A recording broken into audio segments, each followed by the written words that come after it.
I'd like to call the meeting to order.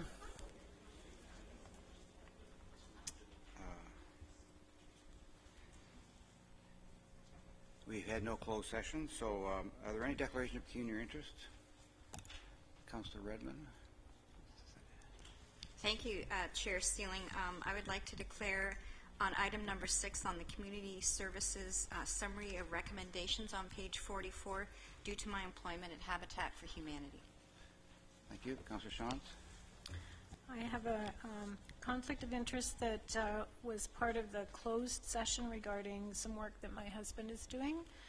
I also have a conflict of interest in number 6 in community services due to my husband's involvement with Menno Homes, his work for Menno Homes, and also number 3 in admin and finance due to my husband's work with Shalom Counseling. And Elmira used to be EDACL. I'm sorry, I've forgotten the right term. So noted. Okay. Well, we have a pleasant task this evening, and we've weren't able to do this at an earlier meeting, and we have a Lieutenant Governor's Award that was awarded in Toronto, and we always have replicated those awards here locally, and we are on Rogers and on webcast, so the wider audience is going to get to see this. So I'm going to ask Rob Warren to introduce people. Thank you very much, Mr. Chairman, and ladies and gentlemen, members of council. As Chair Steeling said earlier this year, Pat Rosebrew was presented with the Lieutenant Governor's Ontario Heritage Lifetime Achievement Award at Queen's Park. And tonight we honor Pat in her own community. Pat Rosebrew has been a leader in local heritage conservation since the late 1960s. In the beginning, Pat and 5 other people formed a Heritage Advisory Committee, which was to become the local branch of the Architectural Conservancy of Ontario. This is a voice for community heritage conservation and has evolved into ACO Cambridge as well. As a regional volunteer, Pat was also one of the original members of the Waterloo Region Heritage Foundation, founded in 1973. Pat served as the Heritage Cambridge representative on this foundation for 10 years, sitting as chair during 1981 and 1982. In her role as chair, Pat helped to oversee the restoration of and officially opened the Joseph Schneider House Living History Museum. Pat was also central to the recognition and restoration of McDougall Cottage in Cambridge. Ms. Rosebrew has been recognized with an Award of Excellence by the Waterloo Region Heritage Foundation in 2004 and was inducted into the Cambridge Hall of Fame and the Waterloo Region Hall of Fame in 2014. Mr. Chairman, I'm very pleased and proud to introduce our Citizen of Honor tonight, Pat Rosebrew.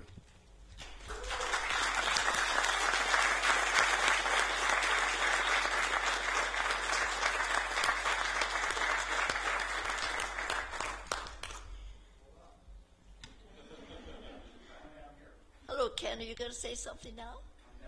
Oh.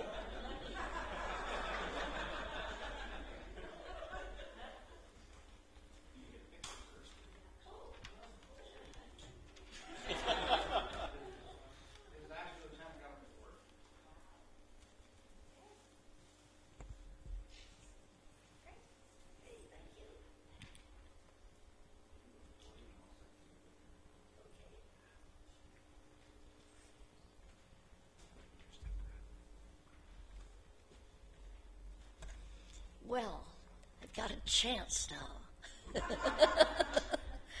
I'm very grateful for the support that we've received from the region through the years, and Heritage Cambridge is far from finished. But, you know, you fight one battle, and then another thing comes up, and then another battle, and something else comes up. But there's just a cadre of really dedicated people in Cambridge that really care about the beauty of the city of Cambridge and Preston and Hespeler and about the area around.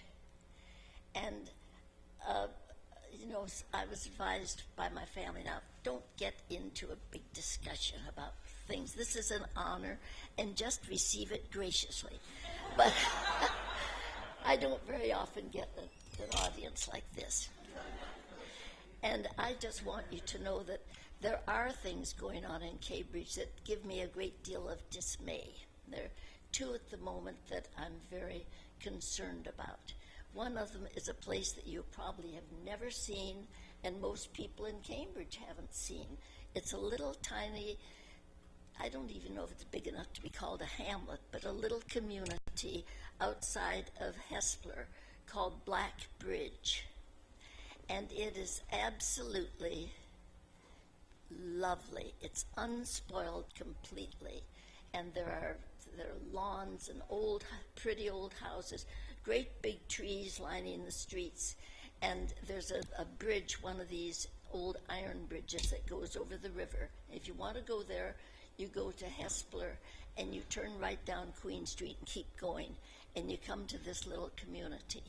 And there are several big old-fashioned houses, and there's a subdivision just beyond it, sort of breathing on it, but not on it yet. And it's just a very, very special place, an old, wrecky old mill there. And it's just really important that it not just be squished and taken out of existence by someone who wants to put a development right smack dab in the middle, knock down an old barn. Well, the barn's too old to be used, but it's so artistic and so beautiful. And I would like to see that the road doesn't go crashing through there, and that a 3-story condominium isn't plunked right on the open ground. It is a special place that's worth your trip, your effort to go as regional people to go and see. So that's one. You see, you can't, once you really love a town and really want it to keep the best of it, you just can't forget it, can't stop. And the other thing is this lovely old post office that's on the river. And it was designed by the same man that did the Parliament buildings in Toronto. And it is very, very special. And now it's going to have, in order to enlarge it, it's going to have a great big glass cube stuck on the side of it, which is not going to look good, no matter how you look at it. It's just too bad. So those are the two things that at the moment are really, I wouldn't say breaking my heart. That sounds pretty dramatic. But they are things that shouldn't happen. So the group still carries on. There are a lot of people that are very, very concerned in Cambridge about these things. And so I just thought, while I had the ear of so many leaders of the region, I would just tell you what's going on in Cambridge. And so that's a branch of the Architectural Conservancy of Ontario. And I thank you very much for honoring me tonight, for sticking with it for 100 years. But anyway, thank you for your interest and for your support. And I and all the people in Heritage Cambridge, and people who really care but maybe aren't members of Heritage Cambridge itself, thank you very, very much.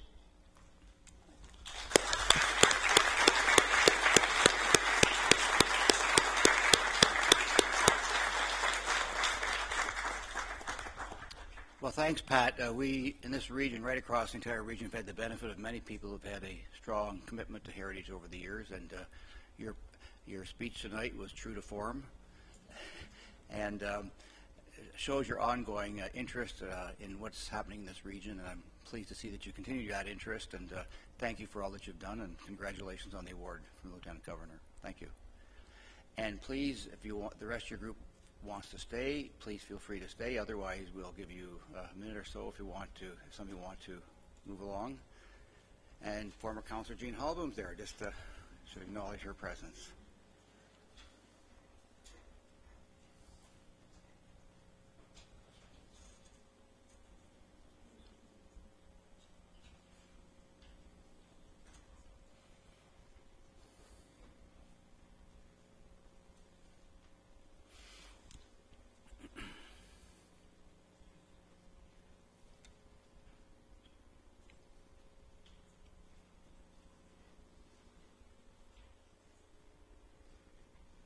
Okay, we have a number of delegations here to speak on the topic of the council vacancy, and the first delegation is Peter Wilsoncroft. Remind the delegations you have 5 minutes.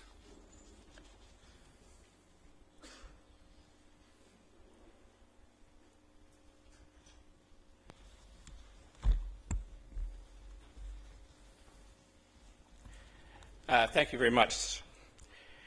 Today I was asked, why am I opposed to Elizabeth Clark? I'm not. My daughter just reminded me that I actually recommended Elizabeth Clark to her in the last election. But I am in favor of democracy. I appeared before you as a political scientist who's been teaching and writing about democracy for 45 years. I've been involved in over 40 elections. I know a lot about elections.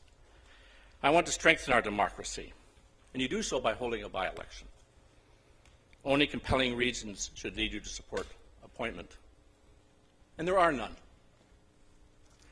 In a separate document, I have commented on the Chair's report.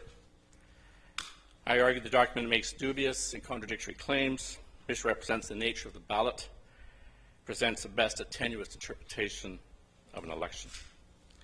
Despite references to democracy, it does not address the fundamental role of elections in democracy.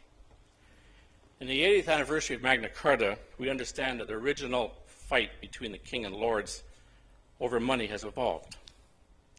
Our inheritance is representative democracy. This means that citizens choose those who tax and spend. Councillors must know their decisions reflect the fact that they've been elected, and citizens must know that those who make decisions have been elected. This relationship is fundamental to our democracy, and the principle should not be avoided for convenience or practicality. The Charter of Rights and Freedoms represents or recognizes the right of citizens to vote in federal provincial elections. I think it would be a very interesting case for the Supreme Court to consider the case of citizens being denied the right to vote for their representative. There's been much talk about numbers.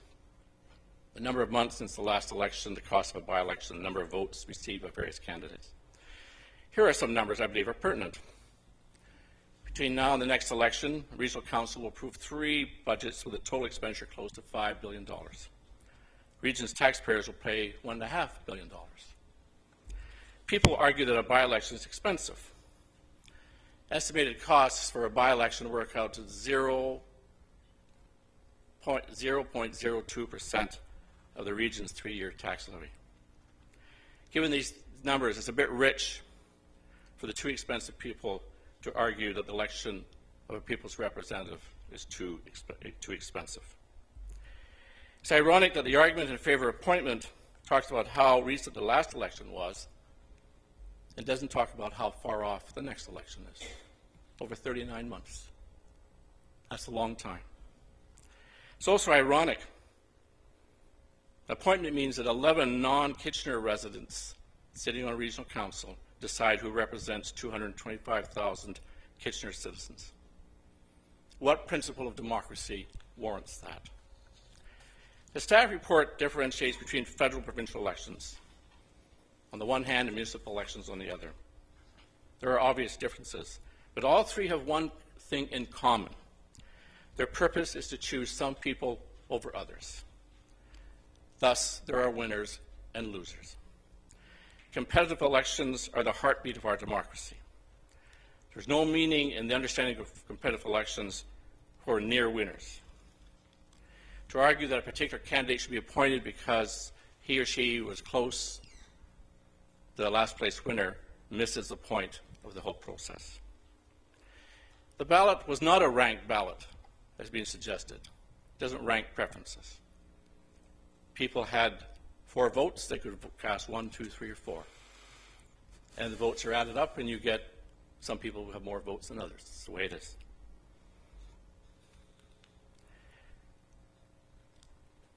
Perhaps you think you know the meaning of last fall's election. The election creates uncertainty. So that certainly applies to the interpretation of results. In my 45 years of studying elections as an academic, I have one grand conclusion. They're the hardest thing to figure out, what the voters were up to. In this case, many scenarios are possible. Last fall, there were 7 candidates for the 4 Kitchener seats. Voters supportive of the region's general direction could find candidates congenial. But others discontented didn't have many choices. So every which place they went was a bit of a long shot. Yet they voted, because we know that many people opposed to the general direction of the region did vote. What did the voters mean? I don't know, and neither do you. Only the voters know. That's why you have to have an election. In my classes, I have to confront the cynics. It's sad. It's really sad. They say that politicians are self-serving, have no ideals. Peter, Just pay lip service you're to over your ideas. time. Do you want to wrap up, Peter? I know the cynics are wrong. I would take a bullet for democracy. That's what I tell my students. You are all Democrats. I hope you measure up to your ideals. Thank you for your time. Thank you, Peter. Any questions? Councillor Craig?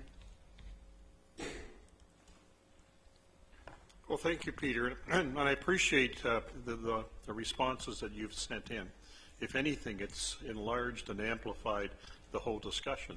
My question would be around the provincial government, a democratically elected body allowing municipalities to appoint. Is that an undemocratic thing they've done? No, I mean, that's a good question. I wrestled with that, and I also know that the government has wrestled with the question of how you prescribe what municipalities should do. So you have a choice.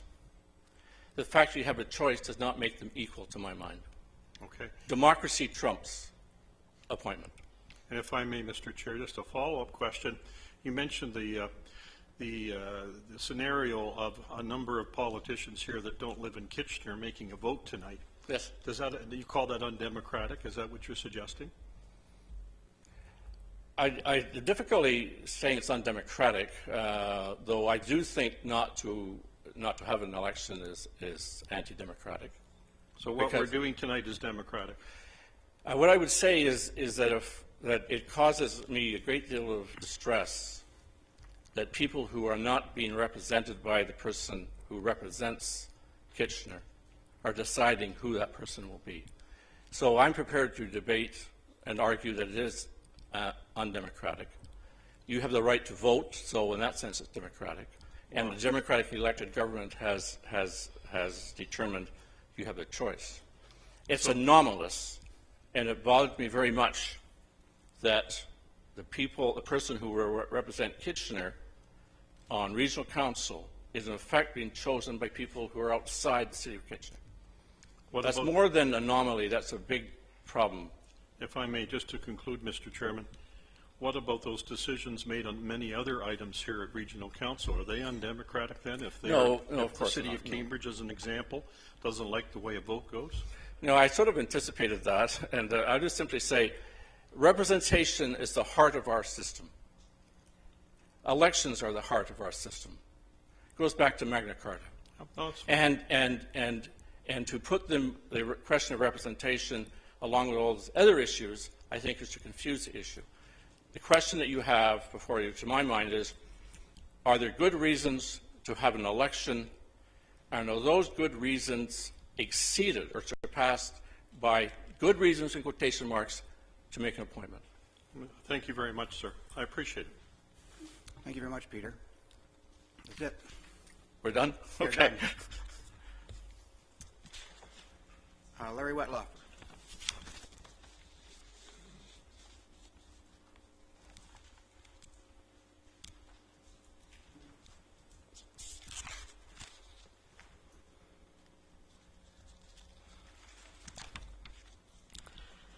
Good evening, Mr. Chair and members of Council. Good evening, ladies and gentlemen in attendance. I wish to begin on a very social note, since I happen to share the same zodiac sign as my city's mayor and councillor here, Barry Verbenovich. Happy birthday, Mr. Mayor. There has been much debate in the press over tonight's agenda item. Does Regional Council appoint or call a by-election? As other delegations will or have said repeatedly when pro-by-election, this is not a matter of anything but democracy.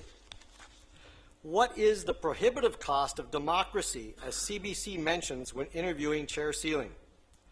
I was advised earlier this afternoon in an email that expenditures in excess of $34 million are on tonight's budget for approval, but $150,000, $275,000 is too high a cost for democracy?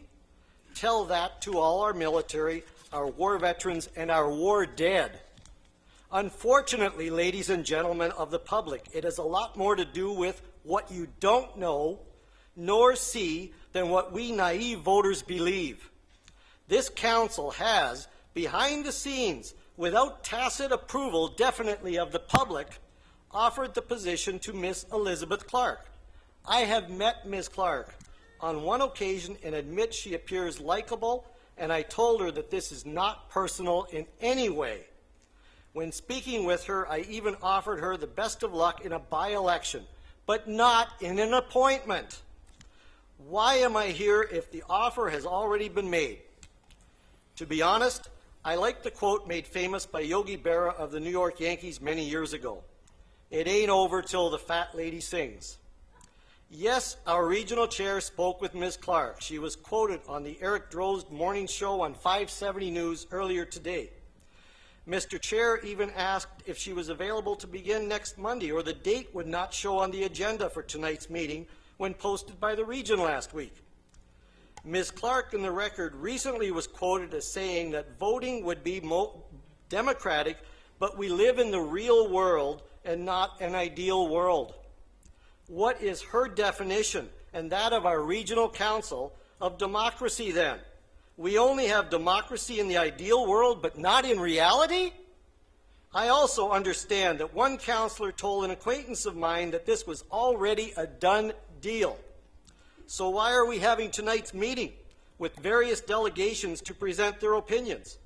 Why are city and regional staff hard at work with preparing costs, etc., of a by-election? This is all a facade, a charade. But I have been advised by several people that if regional council is abiding by the law and not violating anything with their activities, that they should not be afraid of the many complaints about to be filed with the Ontario Ombudsman's Office. Why should this be necessary? I always believed that Canada was the greatest display of Western democratic values in the free world.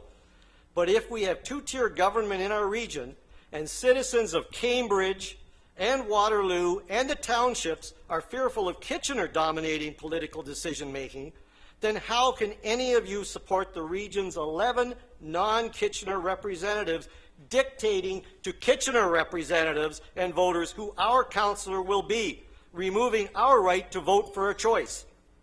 Is this democracy? Elected officials throwing their weight around to obtain an edge for their personal views? In Chair Sealing's report, he mentions about the numerous vacancies. What has been overlooked is that the three most recent vacancies in Ontario occurred since the last election. All went to a by-election.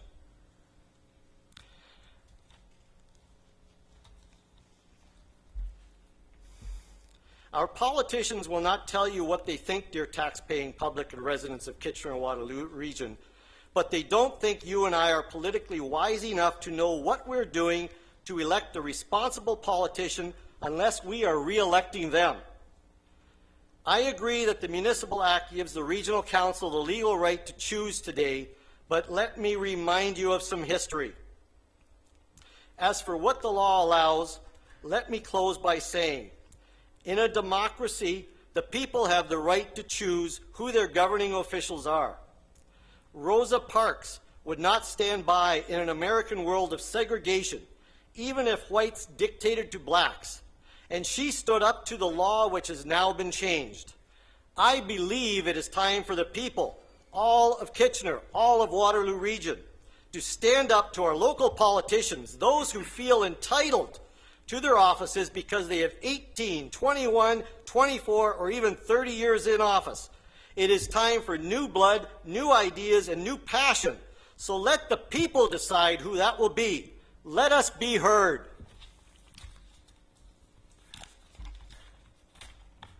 You finished? I could comment on much, but I'm going to make one comment to a statement you made. Mrs. Clark was not offered the position. I can categorically say that. I phoned Ms. Clark to ask that if council chose to make an appointment, was she willing to accept the appointment? That was the question that was posed to her. There was no suggestion of dates, and that was the question, so I categorically deny your statement. Mr. Chair, you might deny it, but then why is it in the agenda that it would start Monday? Somebody had to throw a date out. Because if you haven't discussed the date... We put a start date in the agenda because you have, when you appoint, you have to appoint effective a certain date. This is the council meeting. If council doesn't choose to go that route, it will be effective the date that council wants to change the date, they can change the date, but it's a recommendation. Well, those are my personal feelings then. Questions to delegation? None. Thank you. James Howell.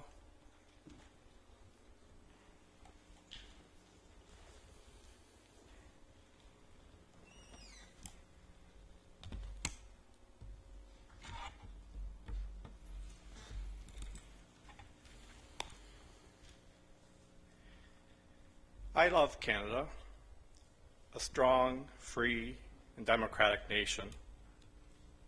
In a democracy, elections are filled by voters, not by elected politicians, except in rare circumstances.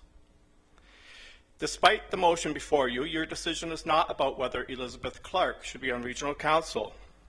Your decision is how to fill the vacancy on regional council.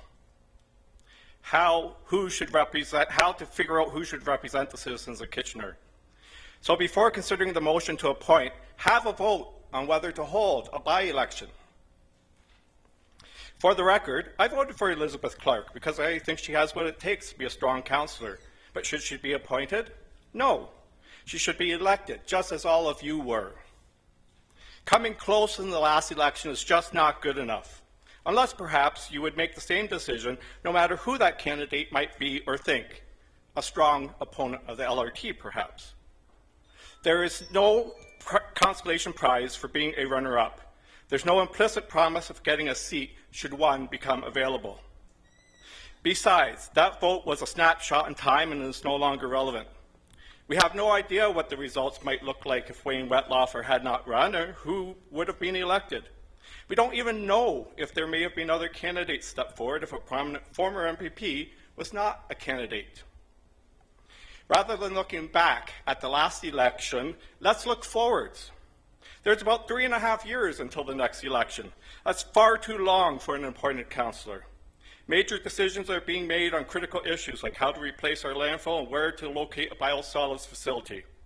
Not to mention that every year the regional budget is $1.5 billion with a B dollars. Kitchener citizens have a right to have a say in who makes those decisions. More than 17,000 voters had a say in electing Wayne Wetlaufer.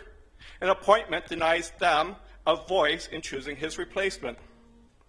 We do not have a preferential ballot that ranks candidates. If we did, we could redistribute the Wetlaufer votes and see who places fourth. Next time, we should embrace a transferable ballot to better address this situation. A by-election is the best option under current rules. While there are many reasons to appoint, the principle of democracy trumps all of them, even when taken together. Still, let's take a quick look at some of those facts or reasons and see how they fall short. Too expensive. Yes, but there's a price to be paid for democracy. It's a price worth paying to ensure all councillors have an elected mandate when making decisions critical to our future and spending $5 billion over the next 3 years. One vote at council could have major repercussions. Campaign costs in the federal election are not relevant to decisions on the fate of local democracy. Many municipalities make appointments. Multiple wrongs, though, allowed by a dated law do not make it okay. Let's look at Mississauga and Oakville that have already held municipal by-elections in 2015 as our model. An appointment is democratic. Yes, you were elected and have the right to appoint. That's not likely you would agree if it's democratic if city councils voted on who should represent them at the regional table. And finally, a low voter turnout is not worth the time and expense. The report suggests that a 16% turnout is too low. But that's 23,600 people, voters, in the city of Kitchener.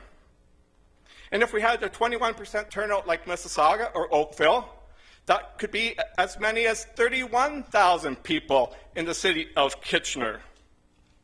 I'd rather have 23 to 31,000 citizens of Kitchener vote to fill a vacant council seat than for a handful of politicians. We talk about how important it is to engage people in their communities. We talk about how important it is to vote and the need to increase voter turnout. We talk about how people don't understand the roles and responsibilities of regional government and how it differs from the cities. So when an opportunity presents itself to engage people in regional government, how can we justify telling tens of thousands of citizens they have no voice in deciding who represents them? If you don't value a seat on regional council enough to hold a by-election with more than 3 years left in the mandate of a 4-year mandate, why should Waterloo Region citizens value the position enough to vote in 2018? Let's engage the citizens of Kitchener in a discussion about the issues facing regional government. Let's hold a by-election. All politics may be local, but democracy is at its finest at the local government level. I urge each of you to stand up tonight and support democracy. Any questions of the delegation? Thank you, James. Jeffrey Beckner? Jeffrey Beckner? Last call for Jeffrey Beckner. Okay, I have no other delegations listed. Nobody else has indicated to the clerk that they wish to speak tonight, so we'll move on with the report is in your agenda. We'll deal with it right now. It's in the original agenda, and sorry. If possible, I would like to speak to the issue. Sure, you can have 3 minutes. Okay. Just give me your name and address.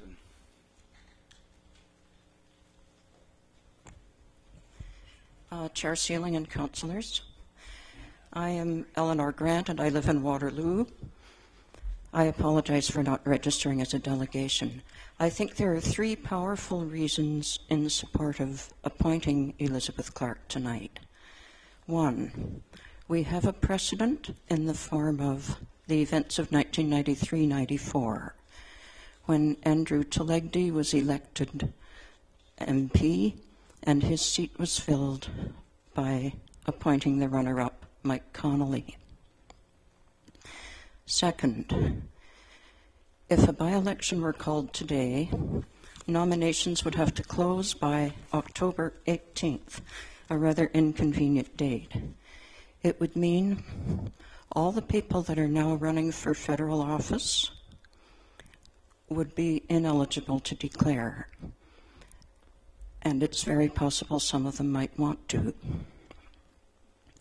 And 3rd is what Elizabeth herself has been telling us today, that it would be much too trying for her to have to run again and do all the grueling work on the fundraising when she just did it a year ago. And so far as many of us are concerned, she has been properly elected. There would be nothing undemocratic about appointing her today. Thank you. Thank you. Questions of the delegation? Thank you very much, Eleanor. I was one step ahead of myself. I think I'm going to ask Councillor Strickland to bring forward the recommendation from the A&F committee. Oh, sorry. You may. You know the drill. Up, name, address, and speak.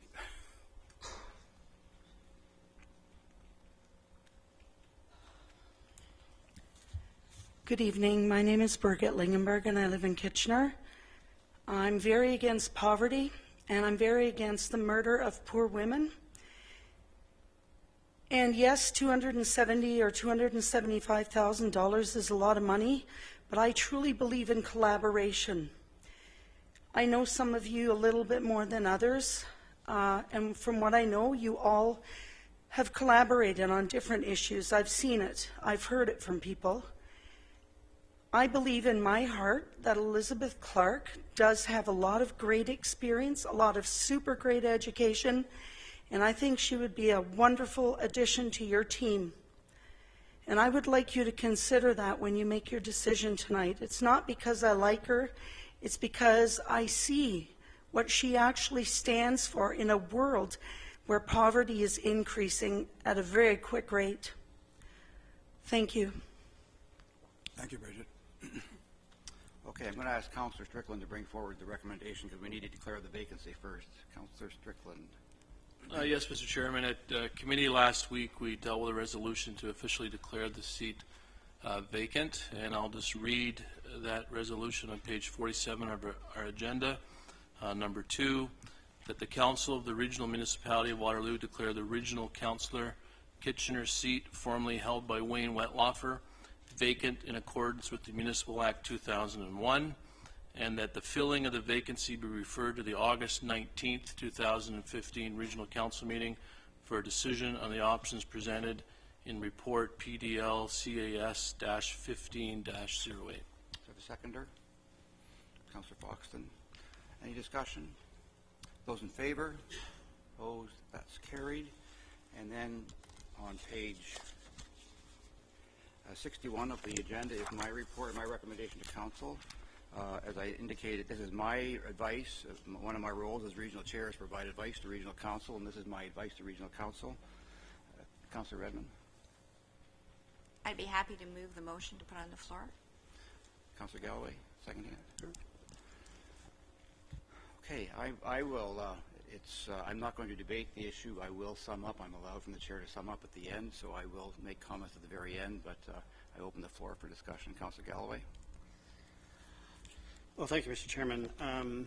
The first thing I wanted to address is really not germane to the actual motion, but it's a couple of the delegations and a few other people have mentioned this, and I really feel I need to respond to the fact that my non-Kitchener colleagues somehow or another don't have the right to vote on this because they weren't elected by the citizens of the city of Kitchener. And I really fail to understand that argument because the regional council operates very much in the same kind of ward system as the city operates. Kitchener is a ward of the region. Waterloo is a ward of the region. The township of North Dumfries is a ward of the region.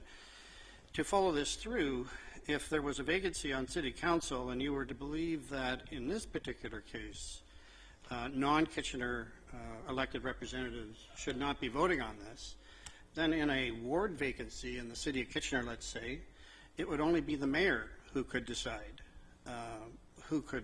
what the process would be, because no one else in the city has elected any of the other representatives on the city of Kitchener council. Other than the vacated ward councillor and the mayor. So I really believe it's the same situation.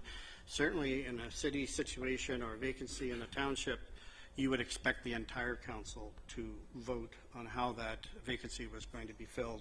And the same is true here because we have a ward system in the region, the same as we have ward systems in all the townships and all the other cities.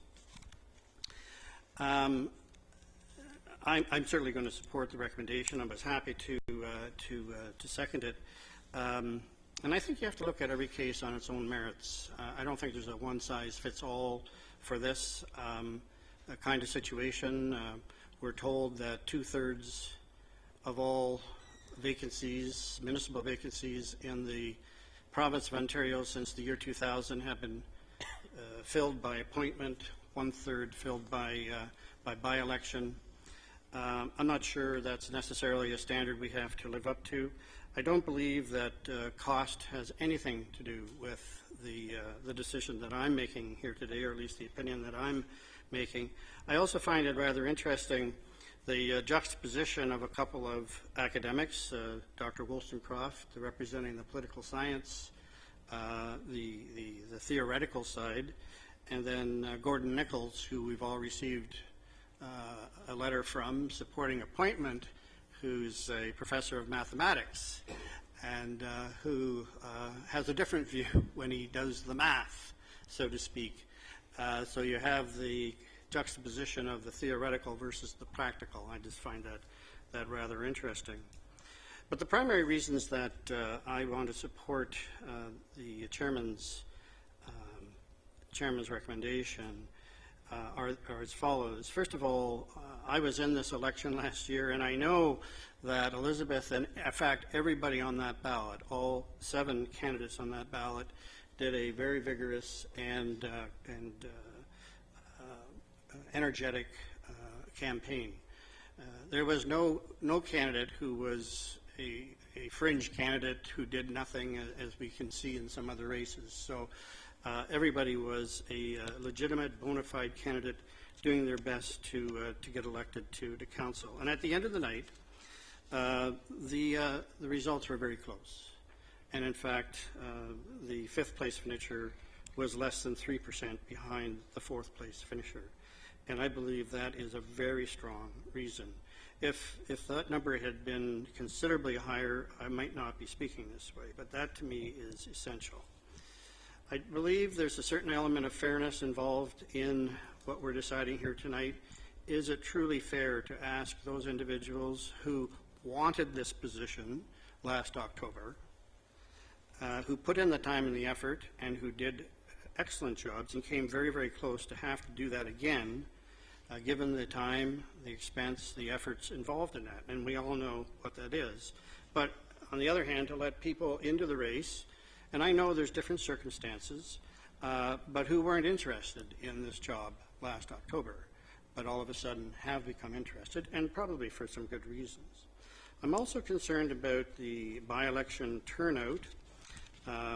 We know that the last by-election that was held in the city of Kitchener in 2002, which resulted as after an acclamation, there was no 2nd place finisher to go to. Councillor Ziegler was acclaimed to his position and then subsequently vacated it. We know that the turnout for the general election was 28%, and the turnout for the ward by-election was 16%. So almost half of the turnout for the by-election. And when you crunch a few numbers, it's not easy to project that who would ever win a by-election in this particular case will have substantially less votes than the 5th place finisher in the general election of 2014. I also want to at least address in part the notion that has been put forward by a few people here tonight and previously about democracy and how people fought for the rights of democracy. Well, I believe as much in that as anybody. I've visited the grave sites of 2 uncles in Europe, so I know what that's about and what sacrifices were paid for democracy. And I believe that democracy has led to our style of government, and in our case the provincial government, saying that this is an acceptable way of dealing with this particular issue. They allow for by-election, they allow for an appointment. And I believe that's the democracy that I'm aware of and in support of.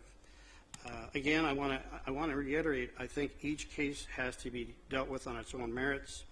Different circumstances, I could be trying to or supporting a by-election But on this particular case, Mr. Chairman, I support your recommendation. Thank you. Councillor Mitchell?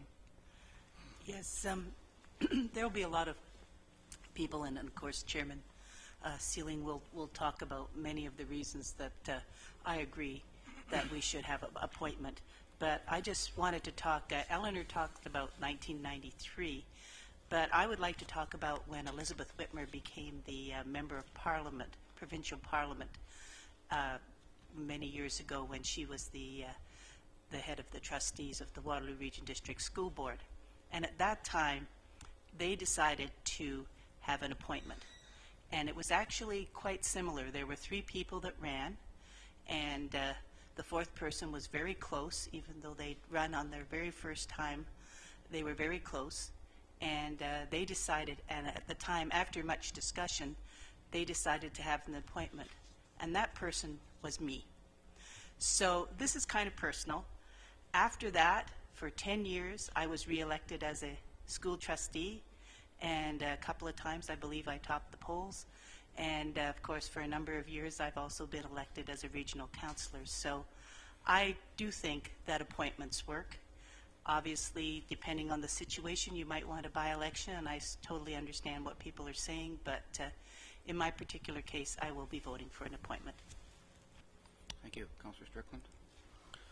Thank you, Mr. Chairman. I'd just like to say that I appreciate all the discussion that's happened over the past couple of weeks, and the conversations on Facebook and on Twitter, and it's been a good exercise, and I appreciate all the input and feedback and the differences of opinion along the way.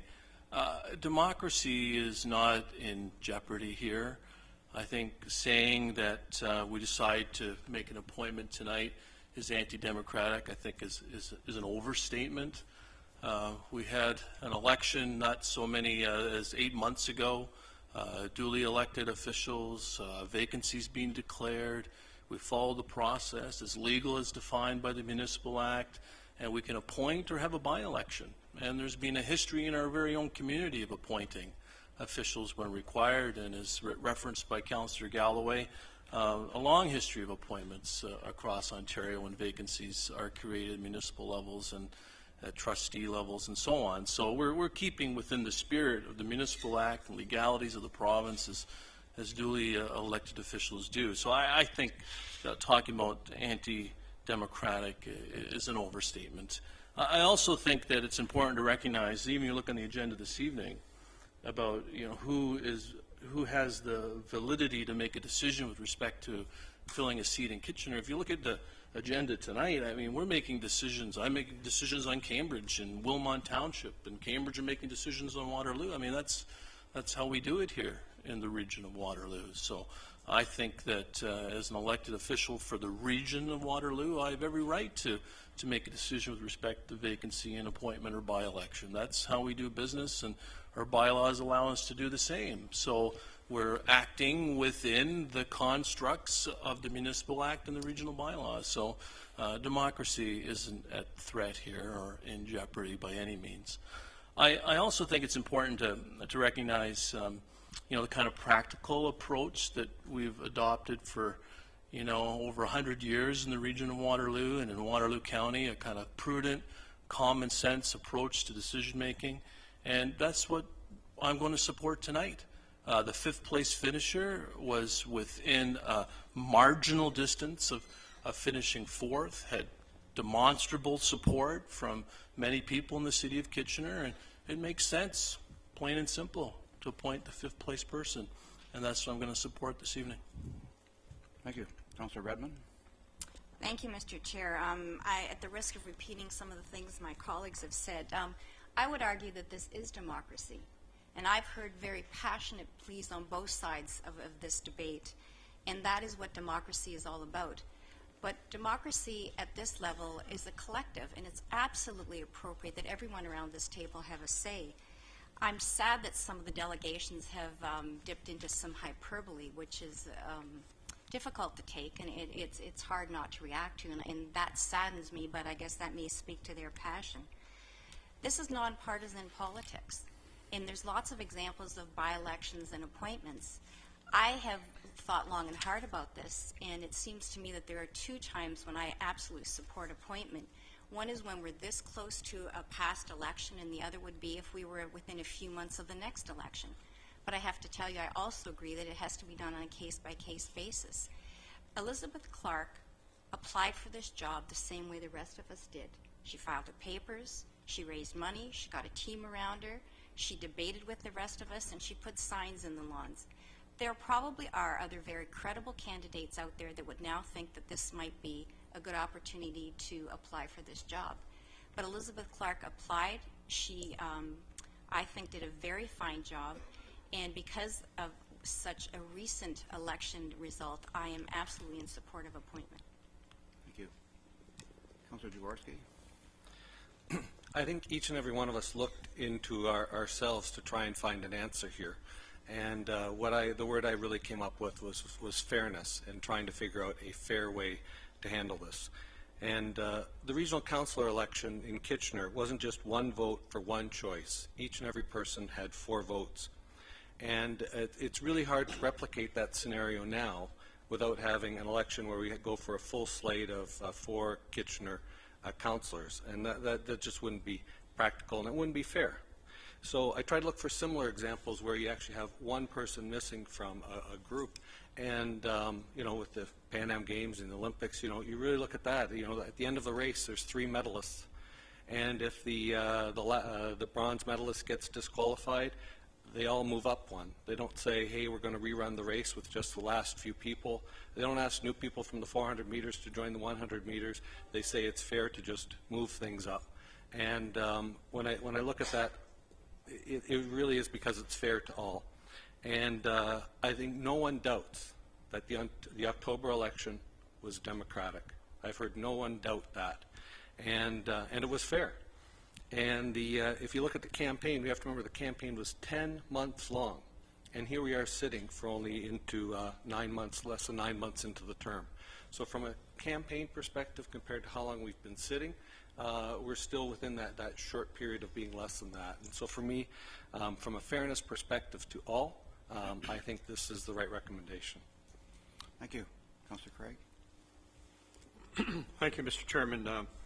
I really appreciate the discussion tonight from so many different perspectives. But let me just make one comment about Wayne Wetlaufer, because I only really got to know him at the very end. And he came to my State of the City address, and after the speech, he was very kind, and he was just very sincere in his comments. That always stuck with me. And I would describe Wayne as a gentleman and always very well dressed in terms of how he went to every function and really represented his constituency very well. You know, democracy is a very untidy and messy execution at all times. It really is. And we can point to all kinds of things within the Democratic House that are unfair and don't seem to make sense, and we can pull them up at the right time. People who don't like me, and there are a few out there, will sometimes say, well, Mayor Craig, you really haven't been elected by a fair majority because you only got 53% of 30% that came out. So you're undemocratic in what you're doing. And that could apply to everyone sitting around here, and we could all use that argument. I really appreciate the passions.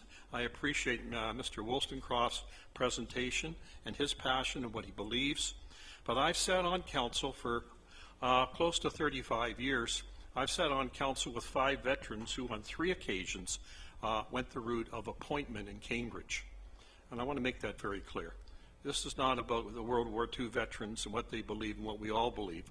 This is about today, what we're able to do under the municipal legislation that has been enacted by a democratically elected body. That's what this is all about. What's the fair and best thing to do?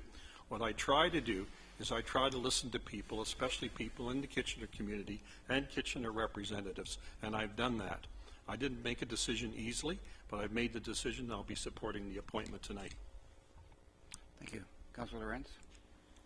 Well, thank you, Mr. Chair. I just want to start off by saying I've known Wayne Wetlaufer for about 25 years. I gave him all my insurance business when he was in the business, and I got to know his family quite well. And it kind of saddens me today that we're dealing with this issue, and I only wish his wife, Marilyn, and his family all the best in the future. So I'm sure it was quite a tragic loss for Wayne to go.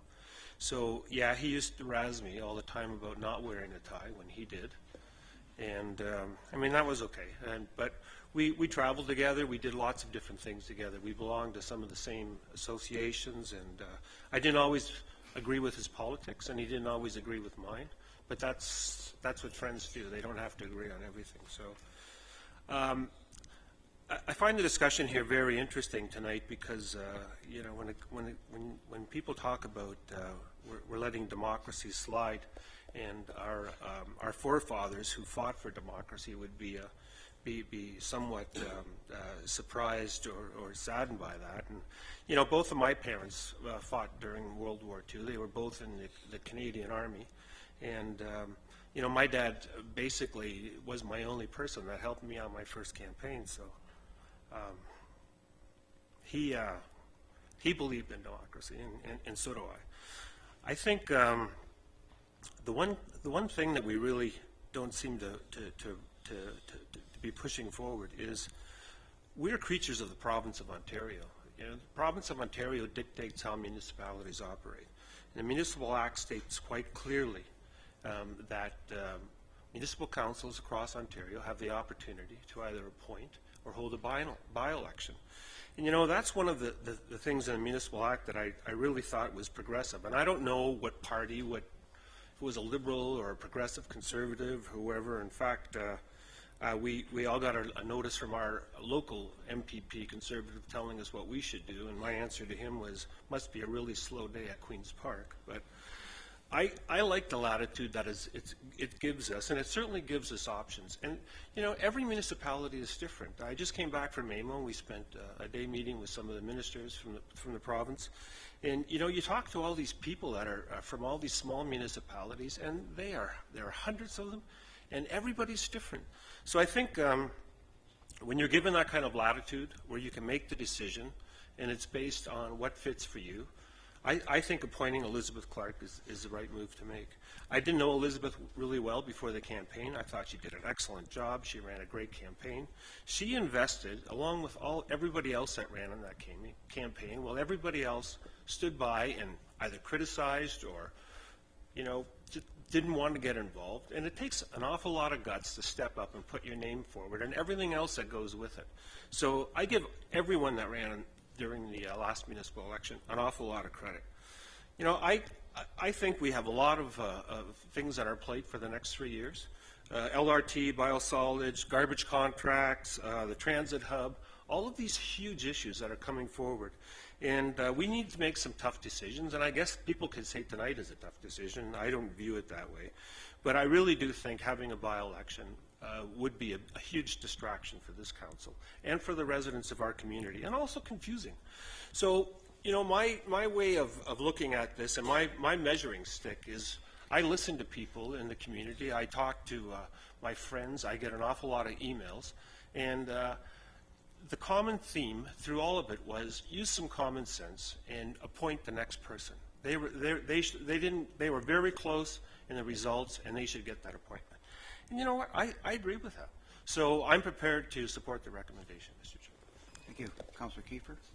Yes, thank you, Mr. Chairman. I'll be brief because a lot of things have been said already, and I don't want to be repetitive. But you know, it was mentioned that democracy is a messy thing. It brings to mind the saying that one man's junk is another man's treasure, and it's all in the way you look at it. So I think some of that is exemplified tonight with you know, democracy being put out there. But I'm quite comfortable with the Municipal Act in terms of what it says, and it's quite clear that this is a democratic process. Councillor Craig has mentioned that we've gone through some appointments in the City of Cambridge, and I was part of one of those anyways. And it's not an easy thing. You have to really, you know, as Councillor Lawrence said, you talk to different people about different things and engage people on this type of thing. And they'll tell you how they feel, and then you have to make an informed decision.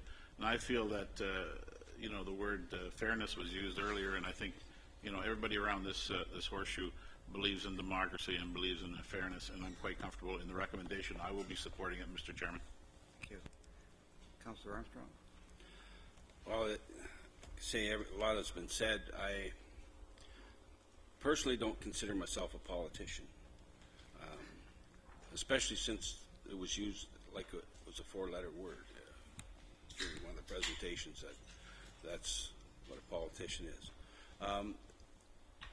I know that I was elected to make decisions, and this is a decision that we're being asked to make. And I think it's, as it's been said, we're all like-minded people knowing that we have to represent the people who put us here, as well as the other people that we represent that didn't have a choice to put us here. But we have to represent them. That's what it is.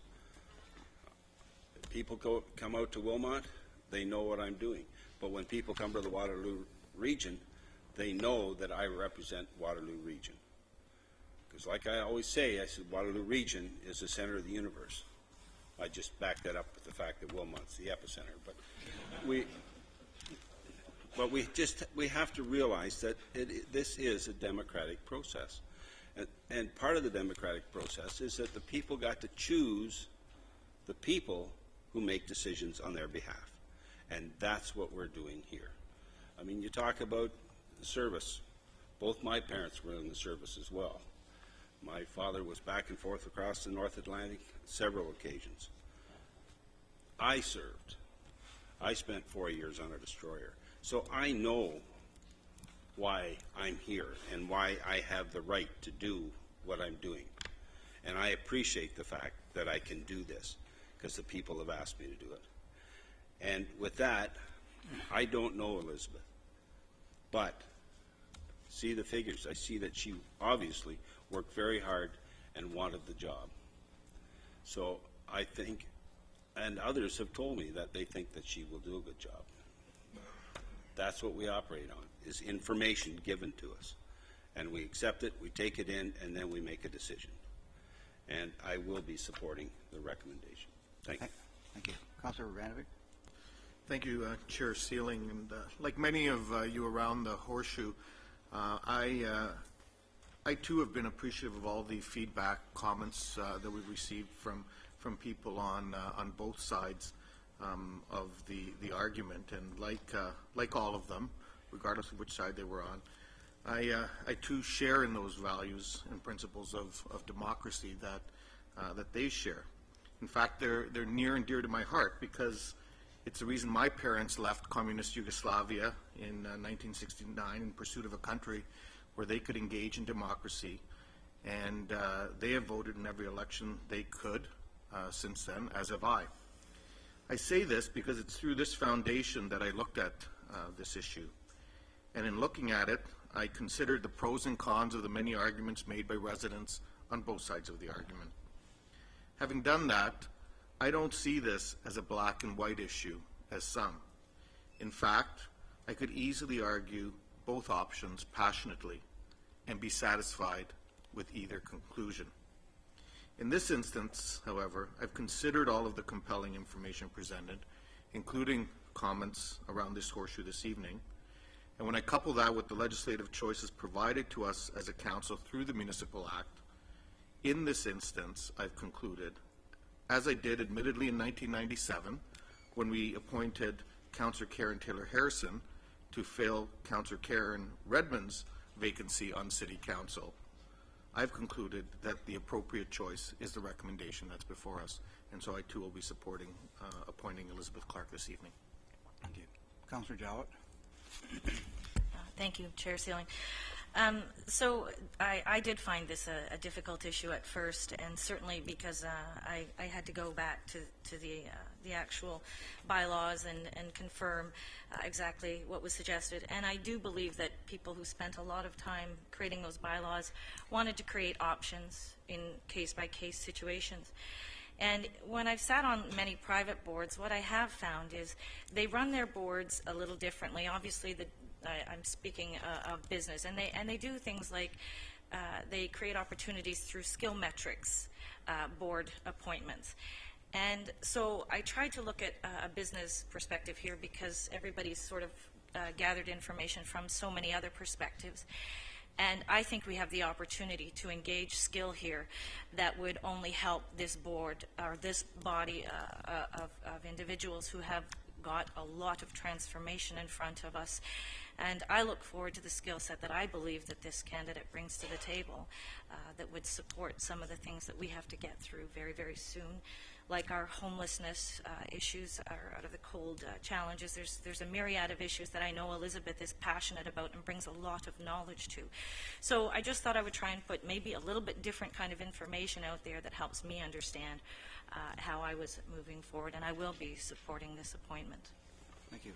Councillor Shantz? I've struggled with this quite a bit. When it first came out, I thought, on principle, we should have a by-election. It seems to make intuitive sense. But the recommendation in front of us isn't, do we want a by-election or do we want an appointment? The recommendation is to appoint Elizabeth Clark. And I don't have a problem appointing Elizabeth Clark.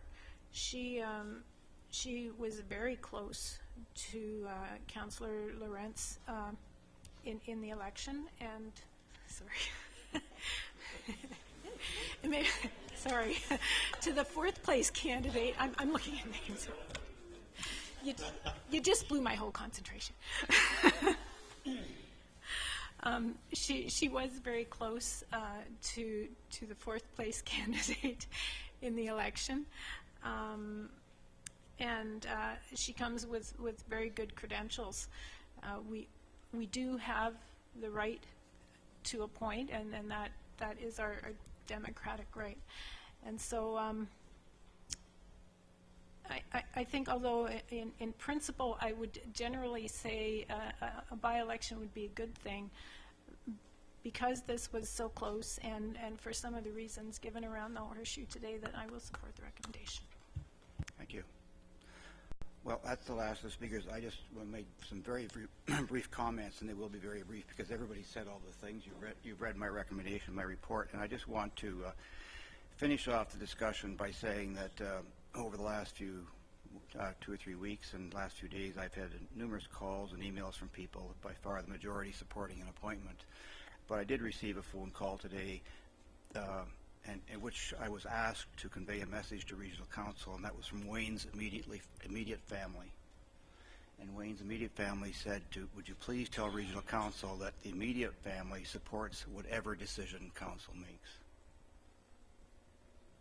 So I pass that on. So do you want a recorded vote? Okay.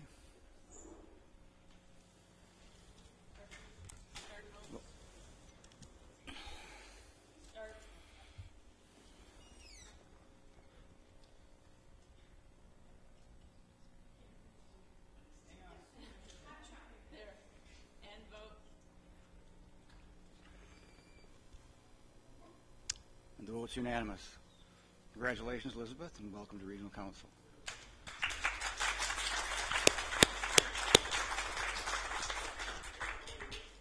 Perhaps we have a bit more of an agenda, but perhaps if you want to wait and meet everybody when the meeting ends, that would be great.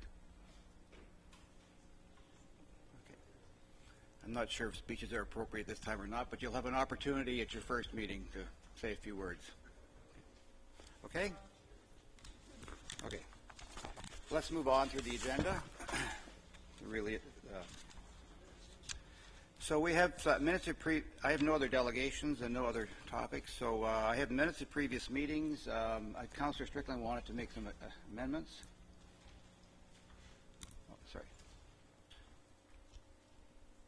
Oh, sorry. I got to get your speaker on here. There. Okay. Sorry. Yes, Mr. Chairman. On page 3 of the minutes from A&F, if you recall, we had a hearing dealing with development charges at committee last week, and if you look at the bottom of page 3, it should read, Sean Strickland advised the complainant will have the option to exercise appeal rights to the Ontario Municipal Board. So the section in between should be deleted. Okay. We don't need to approve the findings of the hearing. The hearing goes directly to the OMB. Okay. So noted. Councillor Shantz. I'd like a couple of amendments. One is Community Services, August 11th. The declaration of pecuniary interest would be due to my husband's involvement with mental homes. And also in admin and finance, similarly, the pecuniary interest for Shalom Counseling was that my husband has done work for the organization. Okay, so noted. With those corrections, you can have a mover and a seconder for the minutes. Councillor Fox and Councillor Armstrong, those in favor? That's carried. Motion to go in committee of the whole. Councillor Kiefer, Councillor Redmond in favor. That's carried. We have a number of finance reports. Are there any questions on the finance reports? Somebody like to move them? Councillor Galloway, your question. Yeah, thank you, Mr. Chairman. I just wanted to ask staff, and I wouldn't be surprised if they don't have an immediate answer. I noticed in two of the tenders, the one tender did have an explanation as to the differences in the pricing. The tender regarding the recoating of the Mannheim East standpipe, there is a differential of over $200,000. But there is an explanation as to why that occurred, because of some specialized piece of equipment. But on the previous tender, the HVAC upgrades at the Pine Bush Shades Mill Turnbull water treatment plant, the winning contractor is also $200,000 low. That's almost 30% lower than the next. And there was no particular reason given. That does seem exceptional, and it always concerns me when there's that kind of difference that somebody missed a number on their tender packet and underbid. But maybe if staff could get back to me on that differential between Dean Lane Contractors and K&L Construction, over $200,000 difference on a $695,000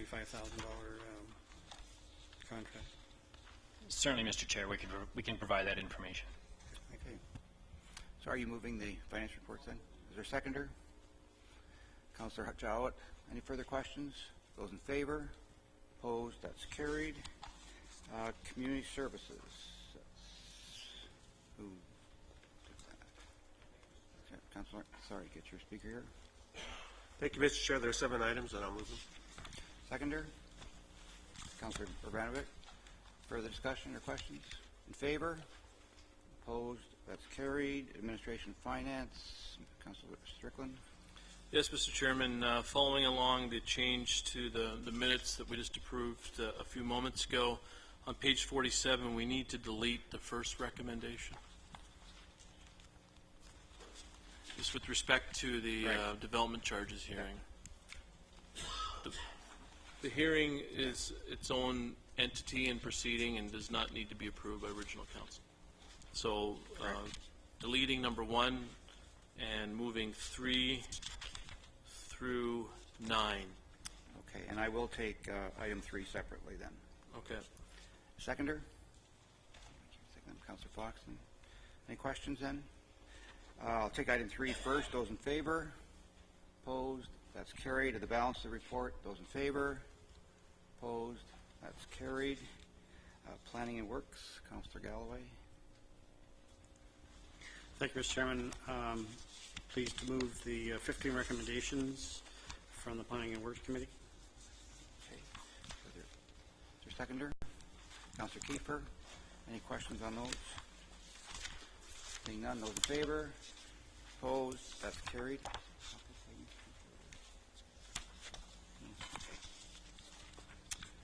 Okay. Sorry.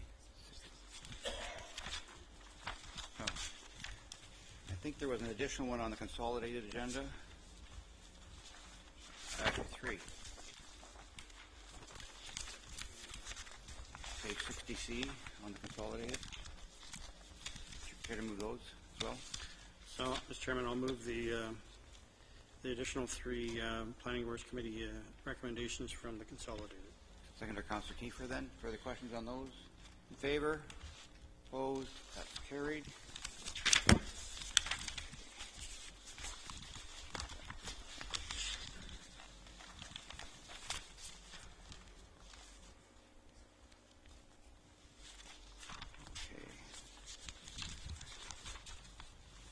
Homer Watson.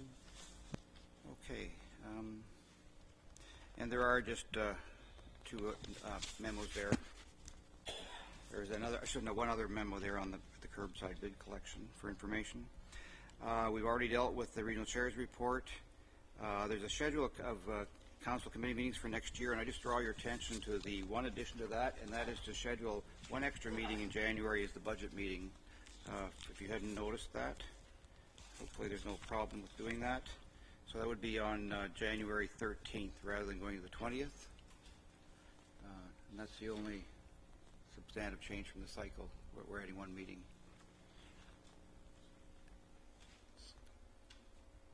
Sorry. Question? Somebody care to move the meeting schedule? Councillor Lawrence, Councillor Jowett. Those in favor? Opposed? That's carried. Got to work from the right agenda here. And they'll populate your calendars with those starting tomorrow. So your blackberries will be buzzing off and on during the day. One other item is the Homer Watson road dedication. There's a recommendation there. Somebody care to move that? Councillor Galloway, Councillor Jowett. Any further questions on it? Those in favor? Opposed? That's carried. A motion for the committee of the whole to rise and council to resume. Councillor Jaworski, Councillor Kiefer. Those in favor? A motion to adopt the proceedings of the committee of the whole. Councillor Redmond, Councillor Shantz. Those in favor? Opposed? That's carried. Are there any motions or notice of motions? Other business? Councillor Lawrence and Councillor actually, Councillor Strickland has button first, so go ahead. Oh, I was first off the draw, was I? You were. Yeah, You had the okay. fastest finger. Just, Mr. Chairman, every week or every second week before council meetings, we get an information package with copies of resolutions from other municipalities. And there's a resolution in there on page 11 from Haldeman County talking about vacancy rebate programs for vacant buildings, applying for tax rebates due to labor disruptions and or lockout. And so I just like to have staff prepare a report on that and bring it back to ANF for us to have a look at it and potentially adopt a similar resolution. Okay. So no, I think staff's nodding yes, so that's fine. All right. Councillor Lawrence. Thank you, Mr. Chair. Just very briefly, I know we got a notice from the clerk today about federal election signs, but I noticed on some of the streets in Kitchener, the regional roads, especially Westmount Road and Fisher-Hallman, small boulevards, front-lotted with homes trying to back out of their properties, and the signs still there blocking the view. I also noticed on the way here on Highland Road by McDonald's in that area, very, very small boulevards. We're redoing the road, and I can't believe how people are able to pull out because of the huge signs that are almost right up against the road allowance. So I think we really have to use a little bit of common sense. And I know people want to put all these signs up, and I get it, but when people's lives are at stake and you know, people are trying to get out of their own driveways, and all of these signs are illegal. They shouldn't be there in the first place. I hope that our priority is we look at the front lotted and the small boulevards on the busy streets, so we can make sure that they're not there. And I don't know, are we ever going to discuss the regional sign bylaw? Because well, I had hoped we would have a review of the sign bylaw before the federal election happened. Well, I certainly it didn't would happen support this year, but I think support it happening this term. That's for we sure. should put it on our agenda sometime in the next year or so, because I think What? every election brings it back that there are some issues with the sign bylaw. I think we should just go back to allowing them on municipal streets and not regional roads, and then, you know, and that should resolve everything then. Okay, any other items? If not, motion on the bylaws. Councillor Kiefer, Councillor Armstrong, those in favor. Opposed, that's carried. Motion to adjourn. Councillor Foxton, Councillor Kiefer. This meeting's adjourned. And I just want to again say happy birthday to Barry. Are we going down for a drink now? Birthday to you. Happy birthday, dear Barry. Happy birthday to